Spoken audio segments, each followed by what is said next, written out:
Hello, good morning, ನಮಸ್ಕಾರ ಎಲ್ರಿಗೂ. ನಾನು Gayatri. Welcome to my channel Gayu's clips. Live ಮಾಡಿದ ನಂತರ ಮನೆಯಲ್ಲಿ ತಂಬುಳಿ ಮಾಡ್ತಾಯಿದ್ದೆ. ದೊಡ್ಡ ಪತ್ರೆ ತಂಬುಳಿ ಸಕ್ಕತ್ತಾಗಿರುತ್ತೆ. ಈ ಬೇಸಿಗೆಗಂತೂ ಹೇಳಿ ಮಾಡಿಸಿದಂಥ ರುಚಿಯಾದ ಮುದ್ದೆಗೆ ತಂಬುಳಿ ಸಾರು.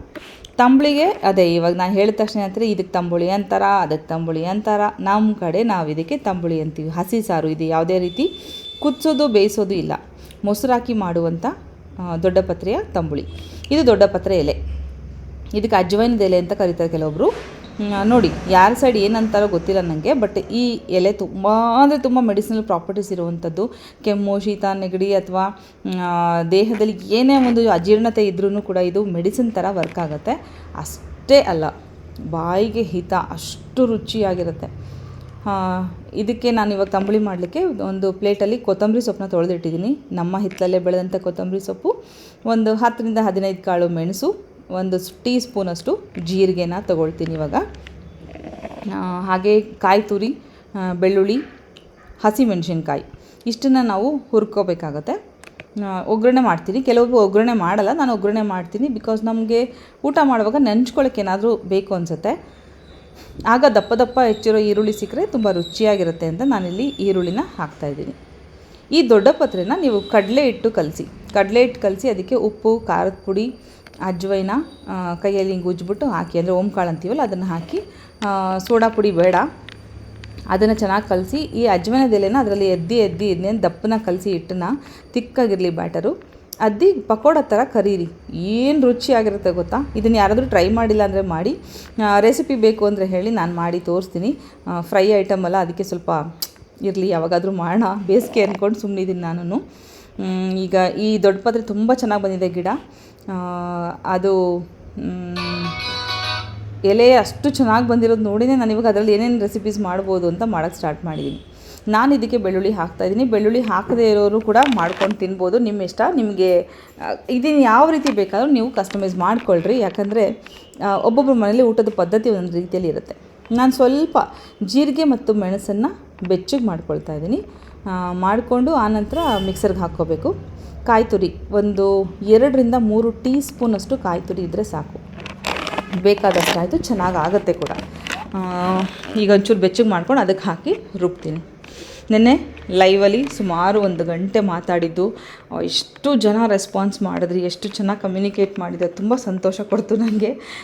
ಎಷ್ಟೋ ವಿಚಾರಗಳು ಪಟ್ಟಂತ ಹಂಗೆ ಕಮ್ಯುನಿಕೇಟ್ ಅಂದರೆ ಎಷ್ಟೋ ವಿಚಾರಗಳನ್ನು ವೀಡಿಯೋದಲ್ಲಾಗಲಿ ಅಥವಾ ನೇರವಾಗಿ ಹೇಳೋಕ್ಕಾಗದೇ ಇರೋದನ್ನು ನಾವು ಲೈವಲ್ಲಿ ನೆನ್ನೆ ಮಾತಾಡಿದ್ವಿ. ಅದು ನಂಗೆ ತುಂಬ ಚೆನ್ನಾಗಿ ಅನ್ನಿಸ್ತು. ಅಮ್ಮನಿಗಿತ್ತು ಯಾವಾಗಲೂ ಅದನ್ನು ಹೇಳಬೇಕು, ಇದನ್ನು ಹೇಳಬೇಕಂತ ನಾನು ಹೇಳಿದೆ. ಸರಿ, ನಿಮಗೇನು ಅನಿಸುತ್ತೋ ನೀವು ಮಾತಾಡಿ ಅಂತ ಹೇಳಿ ನೆನ್ನೆ ಅವರು ಕೂಡ ಮನಸ್ಸು ಬಿಚ್ಚಿ ನೆನ್ನೆ ಮಾತಾಡಲಿಕ್ಕೆ ಒಂದು ಅವಕಾಶ ಸಿಕ್ತು. ಇಲ್ಲಿ ಹಸಿ ಮೆಣಸಿನ್ಕಾಯಿನ ಮುರಿದ್ಬಿಟ್ಟು ಹುರಿದು ಹಾಕ್ತೀನಿ. ಕೆಲವರು ಹೇಳ್ತಾ ಇರ್ತಾರೆ ಹಸಿ ಮೆಣಸಿನ್ಕಾಯಿನ ಏನಕ್ಕೆ ಹುರಿಬೇಕು. ನನಗೂ ಮುಂಚೆ ಗೊತ್ತಿರಲಿಲ್ಲ. ಇದನ್ನು ಹುರಿದು ಹಾಕಿದರೆ ಇದು ಆ್ಯಸಿಡಿಟಿ ಆಗಲ್ವಂತೆ. ಮೆಣಸಿನ್ಕಾಯಿ ಖಾರ ಅಲ್ವಾ, ಹಾಗೆ ಇದರಲ್ಲಿ ಇದು ಜಾಸ್ತಿ ತಿಂದಾಗ ನಮಗೆ ಆ್ಯಸಿಡ್ ರಿಫ್ಲೆಕ್ಸ್ ಆಗುತ್ತೆ.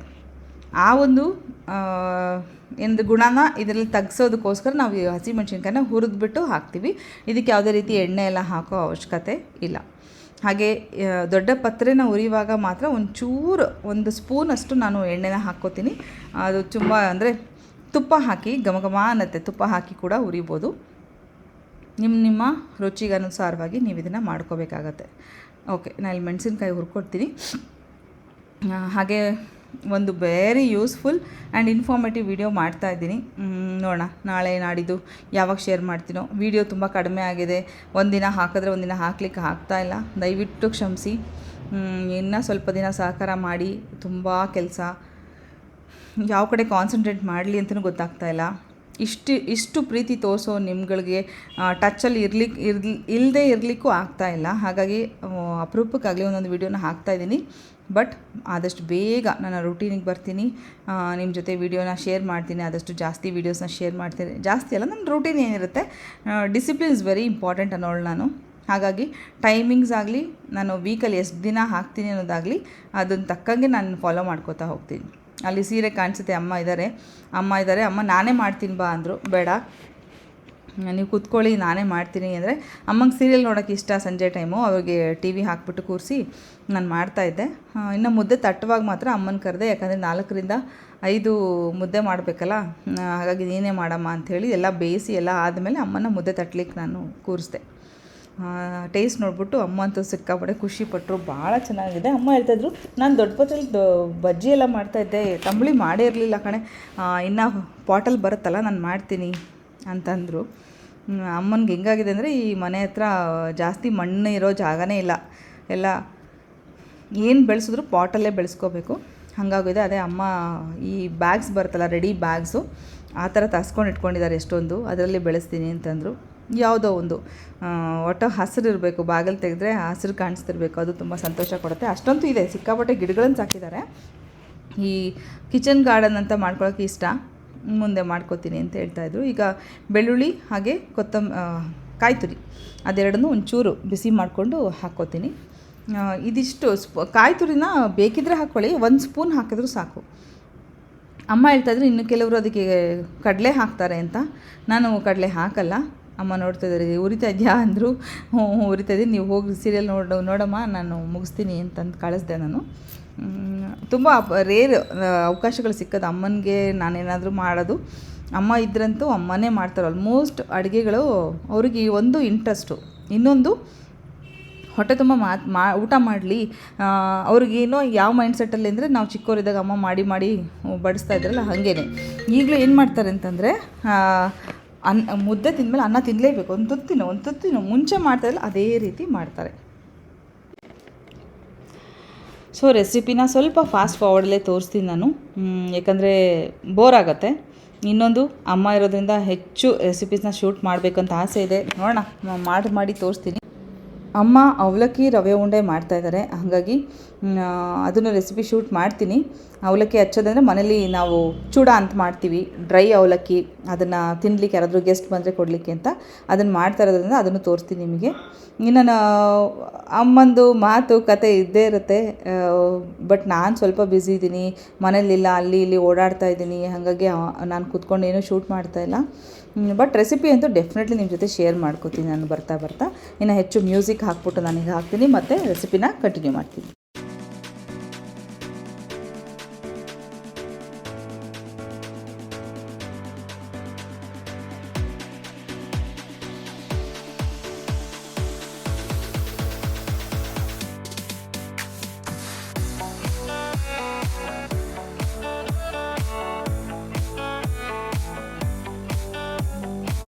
ಇಲ್ಲಿ ಒಗ್ಗರಣೆಗೆ ನಮ್ಮ ಚಳ್ಳಕೆರೆಯ ಗಾಣದ ಎಣ್ಣೆ, ಶೇಂಗಾ ಎಣ್ಣೆ ನಾನು ತರಿಸ್ಕೊಳ್ಳೋದು, ಅನ್ಫಿಲ್ಟರ್ಡ್ ನಾನು ತರಿಸ್ತೀನಿ.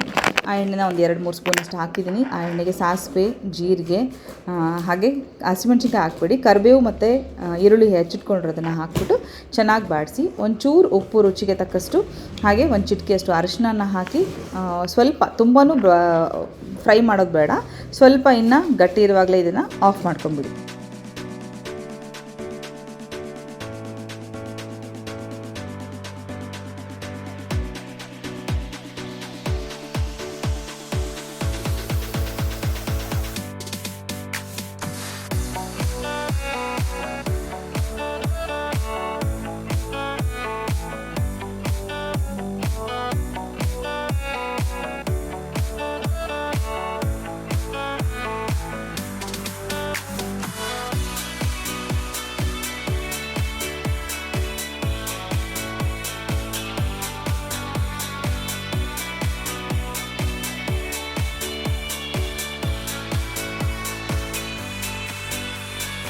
ಗಟ್ಟಿ ಮೊಸರನ್ನ ತೊಗೊಂಡಿದ್ದೀನಿ. ಗಟ್ಟಿ ಮೊಸರನ್ನ ಚೂರು ಕಡ್ಕೋಬೇಕು ಮಂದಗೆ, ನೀರು ಹಾಕಬೇಡಿ ಇದಕ್ಕೆ, ಯಾಕಂದರೆ ನಾವೀಗ ಮಿಕ್ಸರ್ ಮಾಡಿ ಹಾಕ್ತೀವಲ್ಲ ಅದ್ರದ್ದು ಸೇರ್ಕೊಂಡು ಸಿಕ್ಕಾಪಟ್ಟೆ ಆಗಿಬಿಡುತ್ತೆ. ಒಂದು ತೀರ ತೆಳುವಾಗಿದ್ದರೆ ಅಷ್ಟು ರುಚಿ ಅನಿಸಲ್ಲ. ಅಮ್ಮ ಹೇಳೋ ಪ್ರಕಾರ ಸ್ವಲ್ಪ ಮೊಸರು ಅಂದರೆ ಫ್ರೆಶ್ಶಾಗಿ ಸಿಹಿ ಮೊಸರು ಆಗಬಾರ್ದಂತೆ, ಚೂರು ಹುಳಿ ಇದ್ದರೆ ಅದು ರುಚಿ ತುಂಬ ಚೆನ್ನಾಗಿರುತ್ತೆ ಅಂತ ನನಗೂ ಹೌದು ಅನಿಸ್ತು. ಯಾಕಂದರೆ ನಾವೇನು ಹುಣಸೆ ಹುಳಿ ಟೊಮೆಟೊ ಯಾವುದೂ ಹಾಕಲ್ವಲ್ಲ, ಹಾಗಾಗಿ ಚೂರು ಹುಳಿ ಬಂದರೆ ತುಂಬ ಚೆನ್ನಾಗಿ. ಈಗ ಇದನ್ನು ಮಿಕ್ಸರ್ ಮಾಡ್ಕೊಂಡ್ಬಿಡ್ತೀನಿ, ತುಂಬ ಸ್ಮೂತ್ ಪೇಸ್ಟ್ ಮಾಡಿಕೊಂಡು ಆನಂತರ ಅದನ್ನು ಅದಕ್ಕೆ ಸೇರಿಸ್ಬಿಟ್ಟು ಒಂದು ರೌಂಡ್ ಕೈಯಲ್ಲಿ ತಿರುಗಿಸಿದ್ರೆ ಸಾರು ರೆಡಿ.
ರುಬ್ಬಿರೋ ಅಂಥದ್ದನ್ನು ಇದಕ್ಕೆ ಹಾಕಿದ್ದೀನಿ ಇವಾಗ.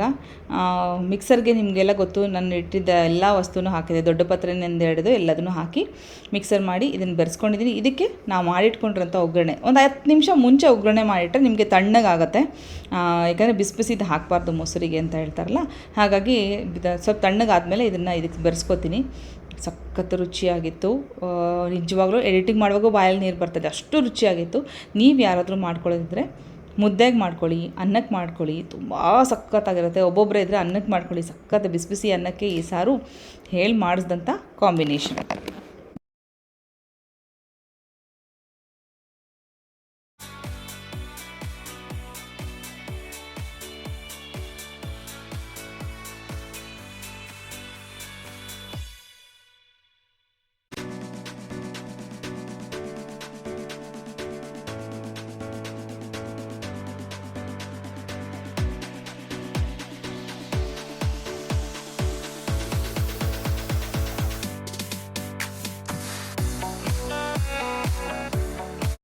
ನೋಡಿದ್ರಲ್ಲ, ಅದ್ಭುತವಾಗಿ ನಮ್ಮ ಈ ಸಾರು ತಂಬುಳಿ, ದೊಡ್ಡ ಪಾತ್ರೆ ತಂಬುಳಿ ರೆಡಿ ಆಗೋಯ್ತು.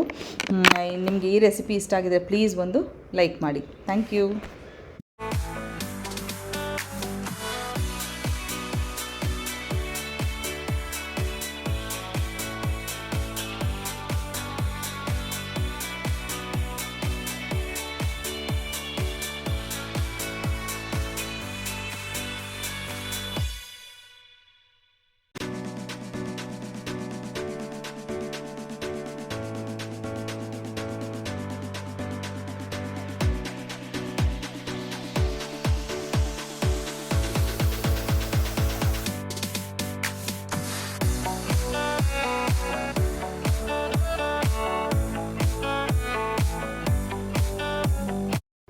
ಹಾಗೆ 6 ಮುದ್ದೆ ಆಗಲಿಕ್ಕೆ ಇಟ್ಟಿದ್ದೀನಿ ಇಲ್ಲಿ.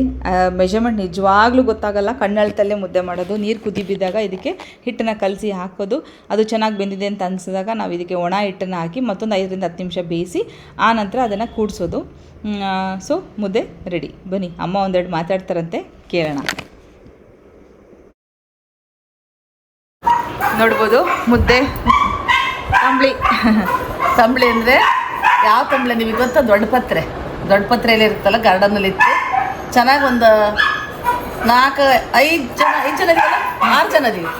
6 ಜನಕ್ಕೆ ಒಂದು 25 ಎಲೆ ತಂದಿವಿ, ದೊಡ್ಡ ತಂದು ಬಾಡಿಸಿ, ಎಣ್ಣೆ ಹಚ್ಚಿ ಬಾಡಿಸಿದೀವಿ. ಚೆನ್ನಾಗಿ ಬಾಡಿಸಿ ಕೊಬ್ಬರಿ, ಜೀರಿಗೆ, ಬೆಳ್ಳುಳ್ಳಿ, ಮೆಣಸು, ಕಾಳು ಮೆಣಸು ಹಾಕಿ ರುಬ್ಬಿ ಒಗ್ಗರಣೆ ಕೊಟ್ಟಿರೋದು ಅಷ್ಟೇ. ಹಸಿ ತಂಬಳಿ ಇದು ಅಂದರೆ ದೊಡ್ಡ ಪತ್ರೆ ಎಲೆ ತಂಬಳಿ. ಶೀತ, ಕಫ, ಮಕ್ಕಳಿಂದ ಹಿಡಿದು ಮುದುಕರ ತನಕ ಯಾರು ಬೇಕಾದರೂ ಉಣ್ಬೋದು, ಅಷ್ಟು ಚೆನ್ನಾಗಿರುತ್ತೆ. ಊಟಕ್ಕೆ ರುಚಿನೂ ಐತೆ, ಆರೋಗ್ಯಕ್ಕೂ ಭಾಳ ಒಳ್ಳೆಯದು.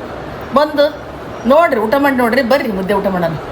ನಿಮ್ಗೆ ಊಟ ಮಾಡಿ ಕರೆದೇ ಭಾಳ ದಿನ. ಇದು ನೋಡ್ರಿ, ಇಲ್ಲಿ ತಟ್ಟೆ ನೋಡಿರಿ ಉಣ್ಬೇಕು ಅನ್ಸುತ್ತೆ. ನಾನು ಮಾಡಿರೋ ತಂಬಳಿ ಹೇಳು. ಗಾಯತ್ರಿ ಮಾಡಿದ್ರೆ ನಿಜ. ಅದಕ್ಕೆ ಅವಳಿಗೆ ಹೇಳಿದ್ದು, ಏನು ಹಾಕಿದ್ದೆ, ಕೊಬ್ಬರಿ ಹಾಕಿದ್ದೆ ಅಂತ. ಟೊಮೊಟೊ ಏನು ಹಾಕಿದ್ದೆ? ಇಲ್ಲ, ಟೊಮೊಟೊ ಹಾಕಂಗಿಲ್ಲ. ಅವಳು ಮಾಡ್ಯಾಳೆ, ಹಾಕ್ಯಾಳೆ, ವಿಡಿಯೋ ಹಾಕ್ಯಾಳೆ ತಂಬಳಿನ ಅವಳು ಮಾಡ್ಯಾಳೆ. ಮುದ್ದೆನ ಅವಳೇ ಮಾಡಿದ್ದೆ, ನಾನು ಉಂಡೆ ಕಟ್ಟಿದ್ದೀನಿ ಅಷ್ಟೇ. ಮುದ್ದೆನ ಅವಳೇ ಮಾಡಿದ್ದು ಇವತ್ತು. ಭಾಳ ಚೆನ್ನಾಗಾಗಿತ್ತು ನೋಡ್ರಿ, ನೋಡೋಕೆ ದೃಶ್ಯ ಹೆಂಗೈತೆ. ಊಟಕ್ಕೆ ಮಸ್ತ್ ಐತೆ ಅಂತ ಉಣ್ತದಾಳದೆ. ಊಟ ಮಾಡಬ್ಬರಿ.